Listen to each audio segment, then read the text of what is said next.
어제 나눈 말씀에서 야곱의 두 아들 시므온과 레위가 세겜에게 그리고 하몰과 그의 백성들에게 저지른 그 참혹한 일들로 인해서 그 지역의 여러 주민들의 반발을 사게 되죠. 그리고 그들에게 쫓기는 신세가 됩니다. 35장 1절부터는 그 쫓기는 신세에 놓였을 때 하나님이 야곱과 함께 해주셔서 야곱을 이제 피신시키는데 1절에 보니까 하나님이 야곱에게 이르시되 그랬어요. 하나님이 명하시는 사건이에요.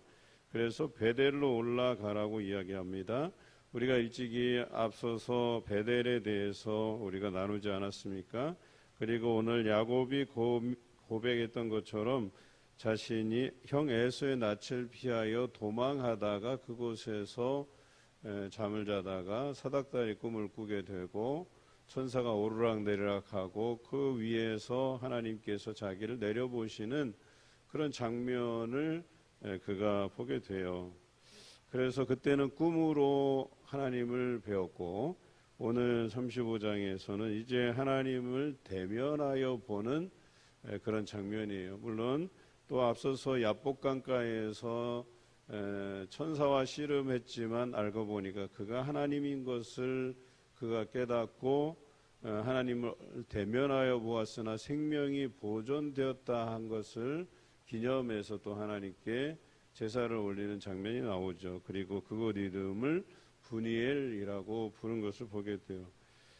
하나님을 배웁는다라고 하면 그 생명이 온전히 보존되기가 어렵다는 게 정설인데 야곱은 이렇게 두 번씩이나 하나님을 대면하여 보면서도 그 생명이 유지된 것을 보면 참 야곱의 인생은 하나님께서 책임져 주시는 인생이다 하는 생각이 듭니다.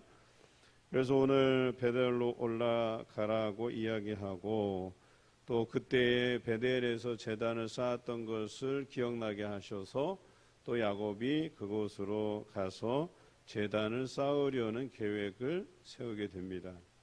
그리고 야곱이 자기 집안 사람들과 함께 그 베델을 향해서 갈 때에 세 가지 결심을 하고 행동으로 옮기는데 그 첫째는 이방 신들을 버리는 것이었어요.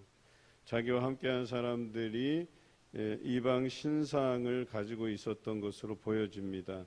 그리고 그 손에 있는 이방 신상 또 그 신상을 따르겠다고 내가 영원히 그 신상의 그 신에 영원히 종노릇 하겠다고 표시한 귀걸이를 갖다가 빼서 야곱에게 주는 장면이 나옵니다.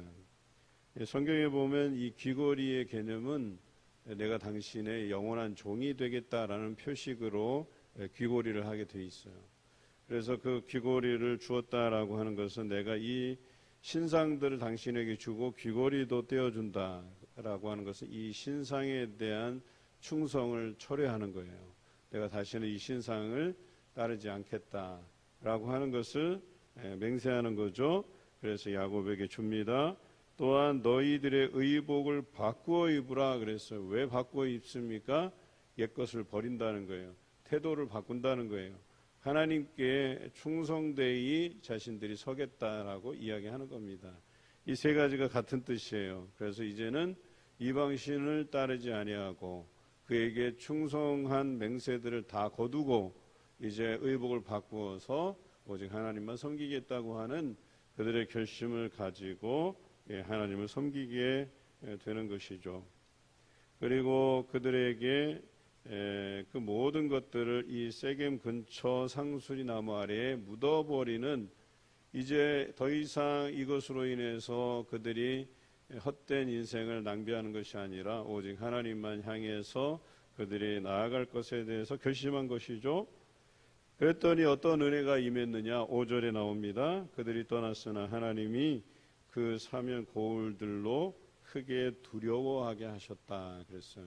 그래서 감히 야곱의 아들들을 추격하는 자가 없었다 이렇게 기록하고 있죠.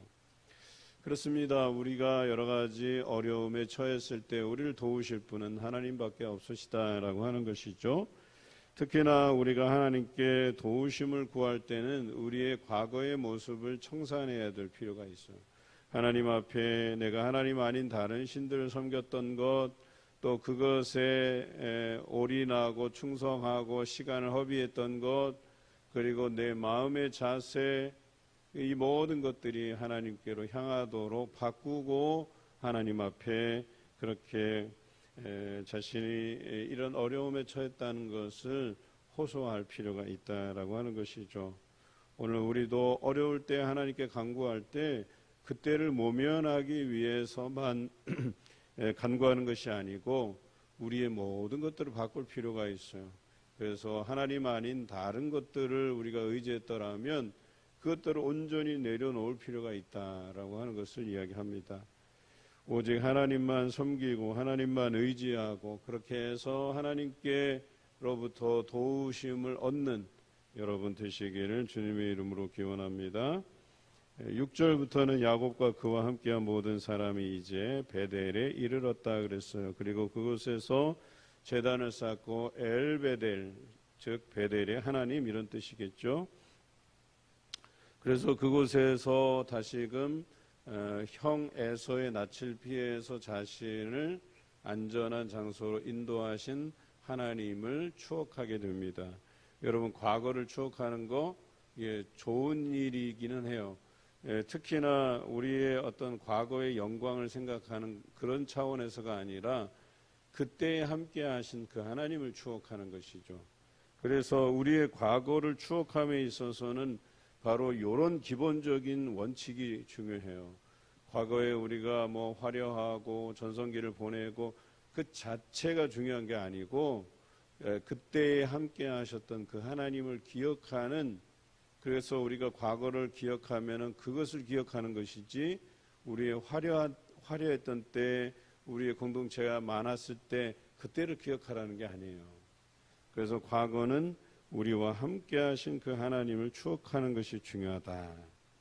그래서 야곱에게 그때를 추억함이 얼마나 그에게 든든한 힘이 되었을까라고 하는 것을 기억하시기 바라요. 여러분들도 신앙의 시작과 전성기가 있을 거예요. 아니면 아직 전성기가 오지 않을 수도 있고요. 그런데 그때마다 함께해 주셨던 그 하나님, 그 기억이 우리에게 인생에 도움이 된다라고 하는 것이죠. 이러한 경험이 야곱과 같이 여러분에게도 있어지기를 주님의 이름으로 기원합니다. 이제 리브가의 유모 드보라가 죽게 되고 또 장사 지낸 후에 밧단 아람에서 돌아오는데 9절에 야곱에게 나타나사 그에게 복을 주시고 그랬어요. 나타나셔서 복을 주셨다 그랬어요. 그 복이 뭐냐? 이름의 복인데요. 이것은 이미 야복강가에서 말씀하신 거예요. 그래서 그의 이름을 더 이상 야곱이라 부르지 않고 이제는 이스라엘이라고 부르게 될 것이다. 뭐 L자가 들어가면 웬만하면 다 좋은 뜻이라고 보시면 되겠어요. 물론 아라고 하는 부정어, 낫이라고 쓰는 것들이 붙지 않는 이상에는 이 L이라고 하는 단어들은 대체적으로 다 하나님께서 개입하고 계신 이름이거나 지명이거나 뭐 그래요. 그런데 오늘 여기 보니까 이제는 야곱, 즉 뒤꿈치를 잡았다. 누군가의 뒤통수를 치고 누군가를 속이고 그런 인생이 아닌 이제는 하나님께서 동행하시는 인생을 살게 하시겠다고 약속해 주시는 것이죠. 그리고 11절에 나온 것처럼 아브라함과 그의 아들 이삭에게 주신 복, 너희에게 많은 자손이 있게 하시겠다. 그리고 너희에게 약속한 땅을 주시겠다 하는 그 대대로 물려지는 그 약속의 선언들을 해가시죠. 그래서 나는 전능한 하나님이라 생육하며 번성하라. 한 백성과 백성들의 총회가 내게서 나오고 왕들이 내 허리에서 나오리라. 그러니까 이미 왕들도 나오겠다고 하는 것은 제국 변동에 대한 밑그림을 하나님께서 그리신 거예요. 물론 사무엘 때로 가면 이제 열왕기 쪽 사무엘상하 열왕기로 가면 하나님께서 왕정에 대해서 처음에는 반대하시지만 할 수 없이 그들의 요구에 하나님께서 응답하시고 왕정을 허락하세요. 그런데 이 과정을 보면 이미 이때부터 왕정의 밑그림은 그려져 있었던 거예요. 그래서 사람들이 이것을 요구할 것이다. 그리고 그 왕정을 열어주시는 그 과정을 보게 되죠. 그리고 그 야곱의 후손에게서 왕들이 나올 것에 대해서 미리 말씀하신 것이죠. 뿐만 아니라 그곳에서 그들에게 땅을 주겠다. 그 앞에는 생육하고 번성하라. 또 총회가 내게서 나온다. 그러니까 많은 그룹을 이루겠다라고 하는 것이고요. 왕들도 나온다. 심지어 12절에 땅을 주리라 이렇게 말씀하시잖아요. 이 모든 것이 아브라함에게 약속하신 것이고 이삭에게 약속하신 것이고 이것을 야곱에게까지 주시겠다고 말씀하세요. 저는 이 부분이 대단히 중요하다고 봅니다. 11절에 나는 전능한 하나님이라.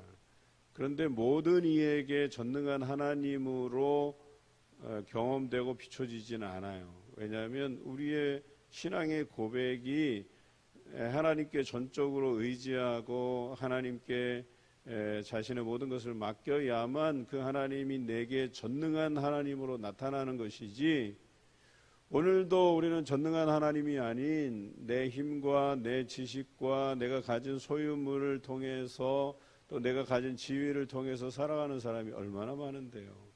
그런 사람에게는 하나님께서 전능한 하나님으로 나타날 리가 없지요. 그런데 오늘 하나님을 섬기고 살아가는 사람들에게는 하나님께 전적으로 의지함으로 인해서 우리에게 전능한 하나님으로 경험되어지는 즉 야곱에게 전능한 하나님으로 나타나시겠다고 말씀하신 그 내용처럼 우리도 하나님께 전적으로 의지하고 야곱과 같이 제단을 쌓고, 이 제단을 쌓는다는 건 뭐예요? 내가 내 삶을 하나님께 전적으로 맡기겠다는 그런 표시가 아닙니까? 예배라고 하는 것들도 그런 의미예요. 내가 오늘 하루를 하나님 앞에 온전히 드리겠다, 맡기겠다, 이런 표현 아닙니까? 새벽 기도에도 마찬가지죠. 그것을 의지해서 내가 하나님 앞에 기도하겠다, 이런 뜻 아니겠어요? 그럴 때 하나님께서는 전능한 하나님으로 나타나시겠다고 말씀하시는 거죠. 그리고 우리에게 약속하신 것들을 이루어 가시겠다고 말씀하시는 것입니다. 오늘 여러분에게 우리 하나님께서 약속하신 것들은요,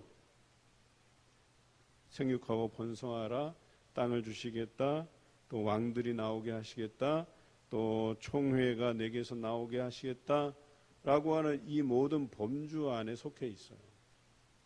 다시 말해서 여러분이 하나님 앞에 전적으로 맡겨드리고 의지하면 하나님께서 모든 것, 하나님께서 그것을 하실 수 있는 전능하신 분이시기 때문에 여러분들을 모든 선한 곳으로 인도해 가시겠다, 최선의 길을 인도해 가시겠다는 약속의 말씀입니다. 오늘도 이 말씀을 의지해서 야곱처럼 위기의 때라도, 누군가에게 쫓기는 때라도 우리가 하나님 외에 의지했던 것 다 내버려 두고 다 땅에 묻고 이제는 의복을 바꾸어서 내가 오직 하나님만 섬기겠다고 하면 그 마을 사람들 두려워하게 하셔서 따라오지 못하게 하는, 심지어는 하나님께서 야곱에게 복을 주어서 그에게 언약하신 것들 다 이루어 주시겠다고 하는 이 약속의 말씀이 여러분에게도 주어지고 또한 성취되시기를 주님의 이름으로 기원합니다.